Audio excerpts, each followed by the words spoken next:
এই মুহূৰ্তৰ এটা ব্ৰেকিং নিউজ কলিয়াবৰ নিউজৰ দৰ্শকসকলৰ বাবে। কলিয়াবৰৰ বামুণী পথাৰত নিশা অঘটন। মদন দাস নামৰ এজন লোকৰ ৰহস্যজনকভাৱে মৃত্যু। নিজ ঘৰৰ সন্মুখৰ পথৰ দাঁতিত গুৰুতৰভাৱে আহত অৱস্থাত উদ্ধাৰ লোকজন। স্থানীয় লোকে নিশাই ততাতৈয়াকৈ জখলাবন্ধা মহকুমা চিকিৎসালয়ত ভৰ্তি কৰে মুমূৰ্ষ অৱস্থাত উদ্ধাৰ কৰা মদন দাসক। চিকিৎসালয়ত মদন দাসৰ মৃত্যু হোৱা বুলি ঘোষণা কৰে চিকিৎসকে। চিকিৎসকে লোকজনৰ মূৰৰ পাছফালে আঘাতৰ চিন স্পষ্ট কৰে। পৰিয়ালৰ সন্দেহ চোকা অস্ত্ৰৰে আক্ৰমণ কৰিছে মদন দাসক। স্থানীয় কেইজনমানৰ সৈতে থকা দীৰ্ঘদিনীয়া সংঘাতৰ বাবেই মদন দাসক হত্যা কৰাৰ সন্দেহ এতিয়া পৰিয়ালৰ লোকৰ। জখলাবন্ধা আৰক্ষীয়ে আৰম্ভ কৰিছে ঘটনাৰ তদন্ত।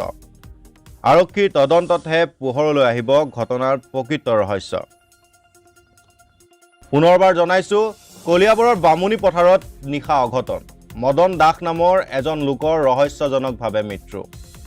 নিজ ঘৰৰ সন্মুখৰ পথৰ দাঁতিত গুৰুতৰভাৱে আহত অৱস্থাত উদ্ধাৰ লোকজন। স্থানীয় লোকে নিশাই ততাতৈয়াকৈ জখলাবন্ধা মহকুমা চিকিৎসালয়ত ভৰ্তি কৰে মুমূৰ্ষ অৱস্থাত উদ্ধাৰ কৰা মদন দাসক। চিকিৎসালয়ত মদন দাসৰ মৃত্যু হোৱা বুলি ঘোষণা কৰে চিকিৎসকে। চিকিৎসকে লোকজনৰ মূৰৰ পাছফালে আঘাতৰ চিন স্পষ্ট কৰে। পৰিয়ালৰ সন্দেহ চোকা অস্ত্ৰৰে আক্ৰমণ কৰিছে মদন দাসক। মানুহজনক তেনেকৈ ৰাস্তাৰ কাষত পৰি থকা আমি দেখি পালোঁ। তো আমি গাঁৱৰ ৩-৪জন মিলি বাইকতে ততালিকে এইখিনি জখলাবন্ধা হস্পিটেলত আনিছোঁ চিকিৎসাৰ বাবে। তো এইখিনি লৈ অহাৰ পিছত ডক্টৰে চাই ক'লে যে মানুহজন ডেথ হৈছে বুলি। মানুহজনৰ ঘৰ আমাৰ বামুণী পথাৰতে। নাই, তেনেকৈ আমি একো গম পোৱা নাই। আচলতে তাক কি হৈছে একো গম নাপাওঁ। ৰাস্তাৰ কাষত আমি তেনেকুৱা অৱস্থাত পালোঁ। মানুহজনৰ নাম মদন দাস, বয়স 40-50 হ'ব।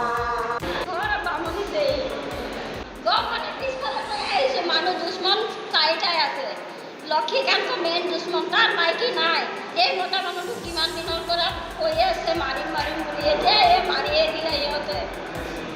আৰু আমাৰ এইফালে দুশ্মন নাই, তাৰ দুশ্মন এই লক্ষীকান্তৰ দুশ্মন। শুনি পেলাই তেনেকুৱা কৰিছে। এনেকুৱা ঘৰ, এনেকুৱা সিহঁতৰ ঘৰ, এটাই চোতাল। ইয়াৰ কাৰণে তাৰ মাইকী কেছ আছিলে গণ্ডগোল, সেইটো কাৰণে তাক ফচাই দিব লাগিছে। পিছত আমি থানাত এন্ট্ৰি দি থৈছোঁ। এনেকুৱা নহ'ব, আমিতো দেখা নাই কোনোদিন এনেকুৱা ঘটনা। তো এদিন হ'লেও মদনৰ খাই ছাৰ আজি খায়ে দিলে।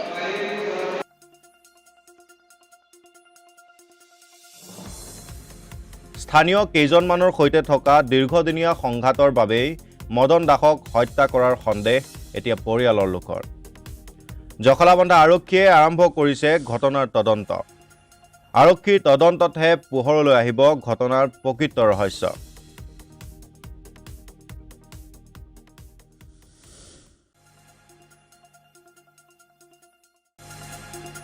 অধিক বা বাতৰিৰ বাবে চাই থাকক কলিয়াবৰ নিউজ।